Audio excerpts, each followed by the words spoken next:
ሰላም ጤና ይስጥልን። እንደምን አላችሁ? በዓለም ዙሪያ ያላችሁ የቀነኒ ፍትህ ፈላጊዎች ሁሉ ባላችሁበት ሰላማችሁ ይብዛ እያልኩ እቺን ቪዲዮ ልሰራ የፈለኩበት ምክንያት እንደምታውቁት ሰሞኑን በሚዲያ ላይ እየተንቀሳቀሰ ያለውን ነገር አይታችኋል። ብዙ ኮሜንቶች እየተሰጡበት ነው እና ለምሳሌ አንዷለም ከቤተሰቡን አማክሬያለሁ፣ እሷ እያመማት ስለሷ ጉዳይ ከቤተሰብ ጋር ተወያይቻለሁ፣ ስለዚህ መፍትሄ አልሰጡኝም ብሎ ሲናገር ሰምተናል። እኔ ከቤተሰቡ አንዱ አካል እኔ ነኝ፣ ለማ እባላለሁ እና ከኛ ጋር በሷ ህመም ዙሪያ ምን አይነት የተመከረው የተወያየነው ጉዳይ የለም። ይሄ እንዲታወቅ ፈልጋለሁ። ሲቀጥል ደግሞ ያ ብቻ አይደለም፣ እንኳን የሷ ህመም ወይም ደግሞ አሞታ ብሎ ሊያማከረን አይደለም።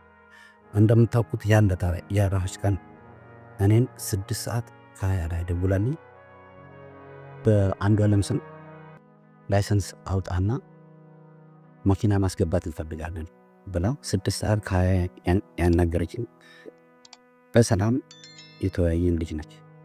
ሲቀጥል እሷ ያንን ብላ 9 ሰዓት ላይ ያረፈች ልጅ ከ9 ሰዓት ጀምሮ እስከ ጠዋቱ 12 ሰዓት ተኩል ድረስ ከቤት አንስተው ሆስፒታል ወስደው ሆስፒታል ቤተሰቦቿ የእሷ ቅርብ ዘመዶች የሉ ሲባል ዘመድ እዚህ የላትም፣ ገጠር ነው ያለው የእሷ ዘመድ ያሉት።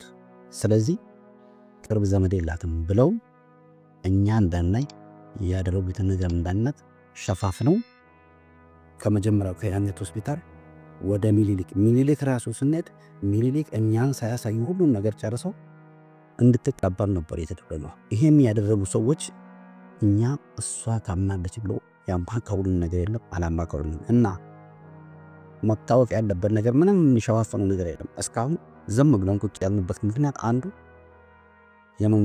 መንግስት በእጁ ይሄን ጉዳይ ይዞ መንግስት እየተከታተለ ስለሆነ መንግስት እጅ ያለው ጉዳይ ነው ብለን ነው። አሁን ግን እነግራቸዋለን ያለውን ነገር። እኔ አስከሬኗን ከፍቼ ነው ያየሁት። አስከሬኗ ላይ ምንም አይነት ስብራትም ሆነ ደምም ሆነ የተለያየ ጉዳት አልደረስም። ከዛም ያክል ፎቅ ላይ የወደቀ ሰው ደግሞ ይሰባበራል፣ ይህ ነገር ይደርስበታል። ስለዚህ ማለት ነው አንዱ ቀነኒ እቤት ውስጥ ነው የሞተችው። እቤት ውስጥ ሞታ ነው አቅፈው መሬት ጥለው አወደው እንደዚህ ሞተች፣ ራሷን ጣለች የሚሉት እንጂ እሷ እንደዚህ አይነት ሀሳብ ላላቸው ሰው እንኳን መድኃኒት ነች።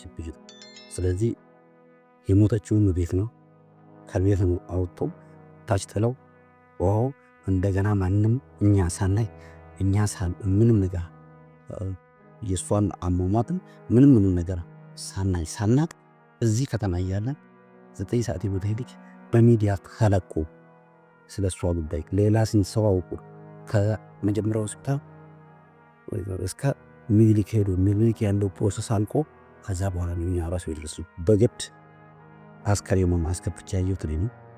ምንም ነገር አላዋ ላይ ጉዳት አልደረሰም። ከቤት ውስጥ ነው ያረፈችው የሚል ኮንክሉዥን ደግሞ የደረስነው። ስለዚህ ሲቀጥል ደግሞ ማለት እንደዚህ አይነት የውሸት ፕሮፓጋንዳ እየተነዛ ህዝቡን ወደ ሆነም አመለካከት እንዲሄድ መደረግ ያለበት።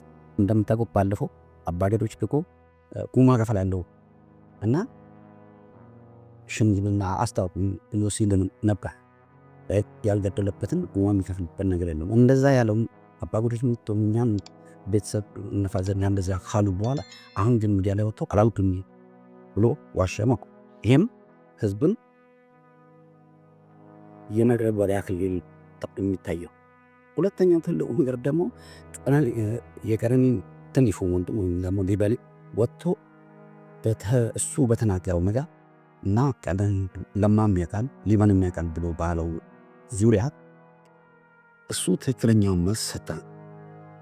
እሱ ትክክለኛውን መልስ በሰጠ በተለያየ አኳኋንና በተለያየ ህዝብ አመለካከታቸውን እሱ ዳይቨርት ባደረገው የተለያየ ትችት እየደረሰበት ነው። ከትችት አልፎ ማስጠንቀቂያ እየደረሰ ሊበምን አረመ እዚህ ልጅ ላይ ምንም አይነት ጉዳት ቢደርስ ምንም አይነት ሌላ ነገር ቢደርስ ይሄን ያደረሰው ሌላ ሳይሆን የምናውቀው አንድ ሰው ነው።